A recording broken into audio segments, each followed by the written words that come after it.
नमस्कार मित्रांनो, महावितरणतर्फे बसवण्यात येणाऱ्या टीओडी मीटरमुळे ग्राहकांना आपला वीज वापर दर तासाला मिळणार आहे। मित्रांनो, यामुळे वीज वापर व वीज बिलावर नियंत्रण राहील, त्यासोबतच अचूक व वेळेत बिल सर्वांना मिळणार आहे। स्मार्ट टीओडी मीटर हे प्रीपेड नसून पोस्टपेड आहे, असे स्पष्टीकरण प्रथमच महावितरणाने अधिकृतपणे दिले आहे। मित्रांनो, ग्राहकांना मीटरच्या खर्चाचा भार नसल्याने टीओडी मीटर हे ग्राहकांच्याच फायद्याचे आहेत। त्यामुळे ग्राहकांनी अफवांना बळी पडू नये असे आवाहनही महावितरणने सर्वांना केले आहे। कोल्हापूर व सांगली जिल्ह्यात सध्या नवीन वीज कनेक्शनसाठी टीओडी मीटर बसवण्यात येत आहेत।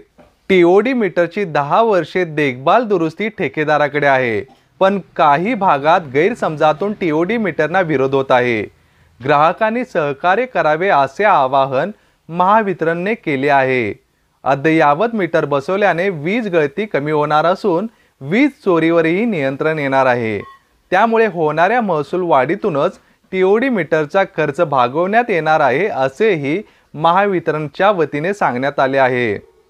सध्याचे मीटर व टीओडी मीटर यांच्यातील फरक उपयुक्तता समजण्यासाठी कोल्हापूर आणि सांगली कार्यालयात डेमो पीस लावले आहेत। या डेमो पीसमधून ग्राहक पाहू शकतात व आपल्या शंकाचे निरसन करू शकतात। तसेच दिवसा स्वस्त दरात वीज मिळणार आहे। जुन्या मीटरमध्ये टीओडी सुविधा नसल्याने ग्राहकांना स्वस्त वीज दराचा फायदा मिळणार नाही।